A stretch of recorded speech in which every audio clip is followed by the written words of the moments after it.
Ya, saudara-saudara sekalian, senang sekali ya karena pada sore hari ini saya bisa menghampiri rekan-rekan sekalian, saudara-saudara yang ada di dalam Tuhan kita Yesus Kristus. Hari ini saya ingin mengajak rekan-rekan untuk membahas, untuk kita mendengar ya pernyataan dari seorang ustadz, yaitu Ustadz Ahmad Kainama, yang konon mengaku bahwa dia dulu pernah belajar Alkitab di mana Alkitab itu ditulis gitu ya. Bapak Ahmad Kainama ini menyatakan di dalam videonya, ini ada berapa bulan yang lalu ya, tetapi saya baru lihat dan saya merasa saya kepingin untuk memberi jawab ya untuk tuduhan-tuduhan dan persangkaan-persangkaan, bahkan penyelewengan menurut saya, penyelewengan terhadap iman kita, iman Kristen. Betapapun Bapak Kainama mengatakan bahwa dia mengasihi kita, orang-orang yang dianggap tersesat ini, tetapi jelas kita bisa melihat ya teman-teman bahwa dia cuma ngawur gitu kan. Cuma ngawur, asal comot ayat dan asal beranalogi sendiri, berasumsi sendiri. Mari kita dengarkan coba apa yang dia bilang.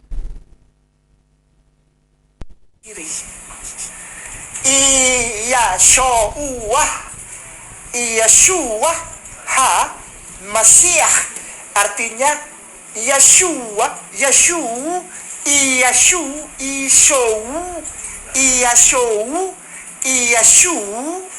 ha ini Yeshu namanya, Yeshu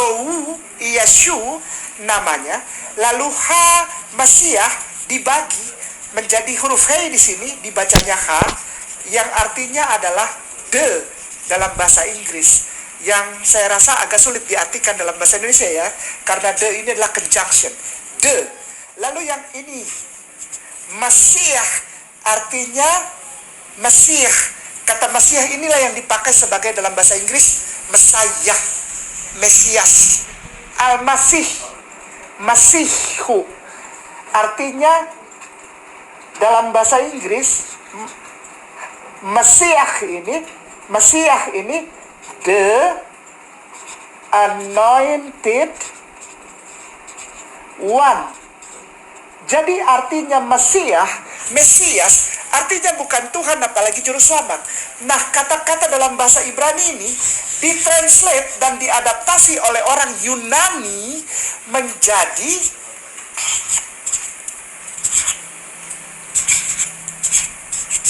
dibaca Kristos. Yeshua diadaptasi ke dalam bahasa Yunani, yaitu bahasa Alkitab dia sekarang, bahasa Bible sekarang, bahasa aslinya adalah bahasa Yunani. Yeshua diadaptasi menjadi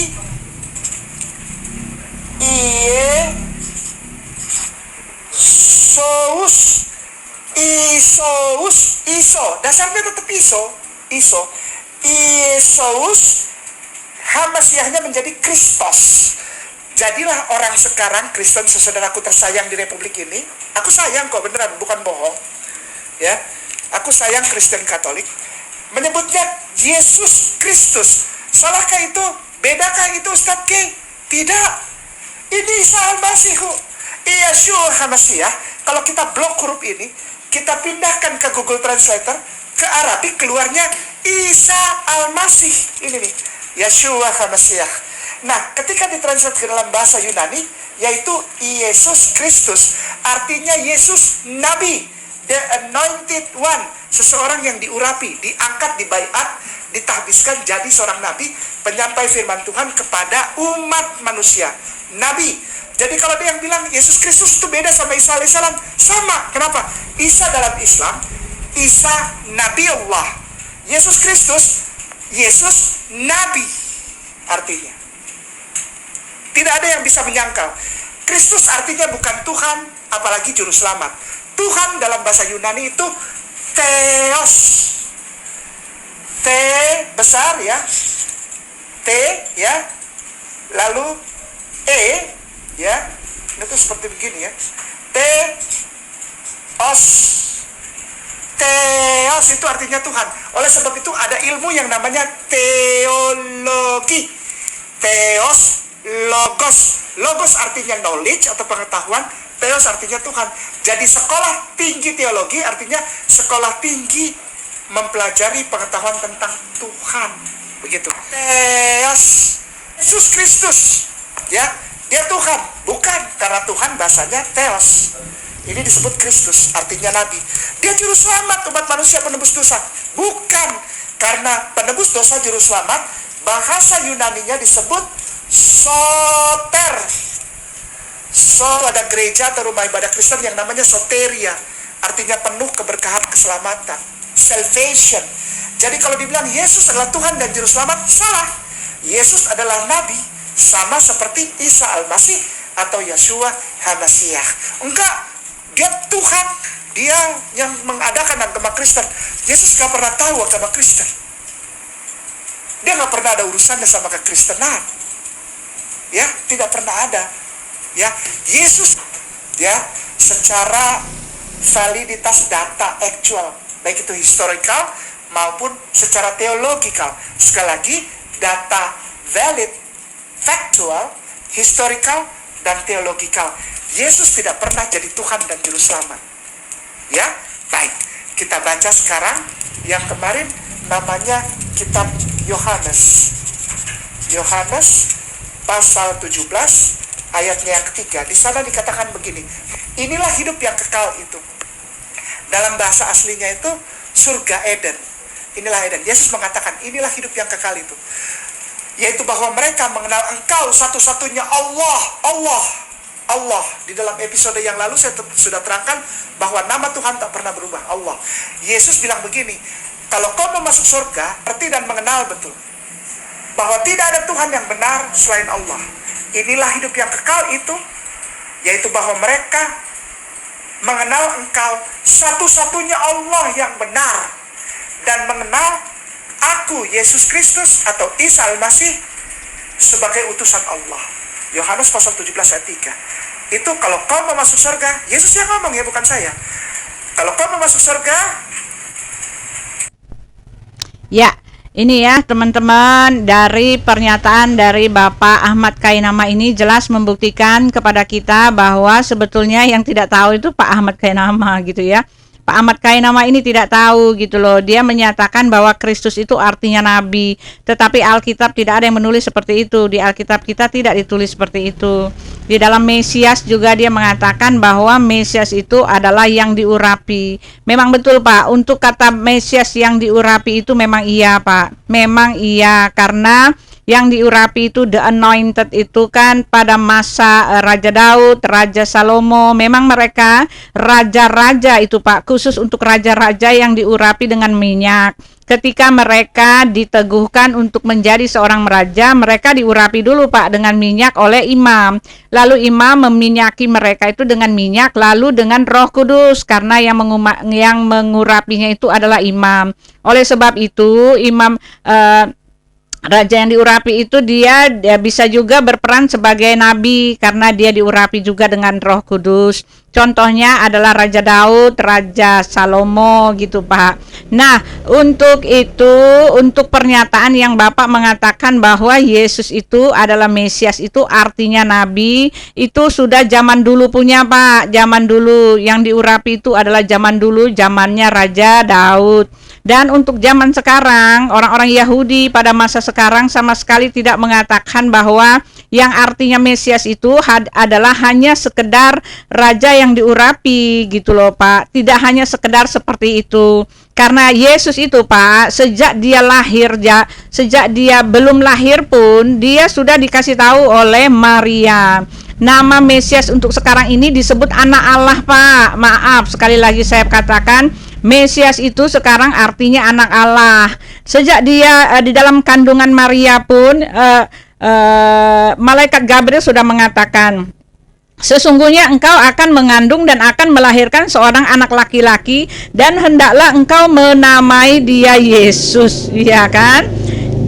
Ia akan menjadi besar dan akan disebut anak Allah yang maha tinggi Pak. Sekali lagi, ia akan menjadi besar dan disebut anak Allah yang maha tinggi, dan Tuhan Allah akan mengaruniakan kepadanya tahta Daud bapa leluhur kita. Dan arti kata Yesus Kristus itu sendiri Pak, ditulis atau dideklarasikan oleh malaikat sendiri. Malaikat sendiri mengatakan Kristus itu adalah di dalam Lukas 2 ayat 11, hari ini telah lahir bagimu juru selamat, yaitu Kristus. Udah jelas kata juru selamat itu sudah dikasih tahu, sudah dikumandangkan, sudah dielu-elukan oleh malaikat langsung, Pak. Jadi ketika Bapak menyangkal bahwa Yesus adalah penebus dan juru selamat, oh itu kan mau-maunya Pak Ahmad Kainama sendiri. Hari ini telah lahir bagimu juru selamat, yaitu Kristus Tuhan di kota Daud. Kristus itu artinya Tuhan, Pak. Mesias itu artinya anak Allah, bukan lagi yang artinya yang diurapi. Dan memang kalau Bapak memaksakan artinya yang diurapi adalah raja, Pak. Raja penyelamat yang diurapi dengan minyak, dan raja penyelamat itu adalah Elohim sendiri. Sesuai di dalam Yesaya 9 ayat 5. Seorang anak telah lahir bagi kita, seorang putra telah diberikan untuk kita, lambang pemerintahan ada di atas bahunya, dan namanya disebutkan orang penasehat ajaib, Bapa yang kekal, Allah yang perkasa, Raja damai, gitu loh Pak. Dan di dalam Matius 16 ayat 16, apa itu Mesias, Pak? Maka jawab Simon Petrus, engkau adalah Mesias, anak Allah yang hidup. Di dalam Yohanes 11 ayat 27, jawab Marta, ya Tuhan, aku percaya bahwa engkaulah Mesias, anak Allah. Yesus sudah dipanggil Tuhan, Pak. Dia yang akan datang ke dalam dunia. Dia itu di dalam Yesaya, DIA itu artinya YHWH, Pak. Tuhan, Allah yang disebut TUHAN, huruf besar itu di dalam Alkitab. Lalu di dalam Yohanes 20 ayat 31, tetapi semua yang tercantum di sini telah dicatat supaya kamu percaya bahwa Yesuslah Mesias, anak Allah. Enggak ada disebut Yesuslah yang diurapi nabi. Bukan begitu, Pak. Sudah beda arti, Pak, karena sudah ribuan tahun itu berlalu, Pak. Bukan artinya yang diurapi raja, yang diurapi bagai raja politis lagi, Pak, tetapi raja yang diurapi, raja damai, Raja damai, Allah yang perkasa, Pak, artinya Mesias anak Allah, dan supaya kamu oleh imanmu memperoleh hidup dalam namanya. Yohanes 20 ayat 31. Mesias yang memberikan hidup yang kekal, Pak. Sekali lagi, Mesias yang memberikan hidup yang kekal. Yesus justru dihukum mati di hukum salib itu, Pak, karena dia mengaku bahwa dia adalah anak Allah, karena dia mengaku bahwa dia itu adalah Mesias. Kenapa dia harus dihukum mati? Karena mengakui hal itu, Pak. Karena Mesias itu merupakan satu kata yang sangat krusial, yang sangat genting, yang sangat terhormat, yang sangat tinggi, tidak bisa disandang oleh orang sembarangan, karena Mesias itu artinya sama dengan Allah, Pak. Mesias itu artinya anak Allah yang artinya sama dengan Allah, anak Allah yang artinya Elohim yang menjadi manusia. Firman itu telah menjadi manusia dan diam di antara kita, dan kita telah melihat kemuliaannya, yaitu kemuliaan sebagai anak tunggal Bapa, penuh kasih karunia dan kebenaran. Anak Allah buat Yesus itu adalah anak tunggal Bapa, the Son of God. Tapi kalau anak Allah buat saya ini, ya the children of God, Pak, umat Allah, gitu loh. Dan ketika Bapak mengatakan bahwa Yesus itu bukan juru selamat, gitu kan? Yesus bukan juru selamat, dia bukan penebus. Aduh, Pak, sudah dikasih tahu tadi di dalam Matius 1 itu tadi kan, di dalam Lukas 1 itu, hari ini telah lahir bagimu juru selamat, yaitu Kristus, Tuhan di kota Daud. Malaikat yang memproklamirkan itu, Pak. Lalu proklamir Yesus sendiri di dalam Matius 20 ayat 28. Sama seperti anak manusia datang bukan untuk dilayani, melainkan untuk melayani dan memberikan nyawanya menjadi tebusan bagi banyak orang. Yesus mengaku penebus, Pak. Dia akan memberikan nyawanya menjadi tebusan bagi banyak orang. Di dalam 1 Petrus 1 ayat 18, sebab kamu tahu bahwa kamu telah ditebus dari cara hidupmu yang sia-sia, yang kamu warisi dari nenek moyangmu. Itu bukan dengan barang yang fana, bukan pula dengan emas dan perak, melainkan dengan darah yang mahal, yaitu darah Kristus, yang sama seperti darah anak domba yang tak bercacat dan tak bernoda. Lalu Yesus mengatakan gini, akulah gembala yang baik memberikan nyawanya bagi domba-dombanya. Lalu Yesus mengatakan, dan aku memberikan hidup yang kekal kepada mereka, kepada domba-dombanya itu loh Pak. Aku memberikan hidup yang kekal kepada mereka dan mereka pasti tidak akan binasa sampai selama-lamanya. Tak seorang pun mengambil mereka dari tanganku. Bapakku yang memberikan mereka kepadaku lebih besar daripada siapapun. Tak seorang pun merebut mereka dari tangan Bapa. Aku dan Bapa adalah satu. Yesus yang anak Allah dengan Allah Bapa itu adalah satu. Ini loh Pak yang dimaksud dengan penebus, dengan juru selamat, dengan Mesias, dengan anak Allah. Jadi jelas Bapak ngawur Pak, sangat-sangat ngawur. Kami juga mengasihi Bapak loh. Kami mengasihi Bapak dan kami berdoa supaya Bapak nggak ngawur lagi, nggak menyesatkan banyak orang gitu loh. Ya, lalu kita dengarkan lagi tadi apa perkataan Pak. Kita dengarkan lagi ya, apa yang kita dengarkan lagi ya, teman-teman, apa yang dikatakan oleh Bapak Ahmad Kainama tadi ya. Pak Ahmad Kainama berkata bahwa Yesus tidak kenal Kristen. Waduh, ini kuncinya tertutup ya. Terkunci ya ini ya. Yesus tidak kenal Kristen gitu kan. Nah, bagaimana bisa Pak? Ya kan, bagaimana bisa Bapak mengatakan Yesus tidak kenal Kristen, sedangkan Yesus sendirilah yang Yesus sendirilah yang mengutus ke-12 rasul.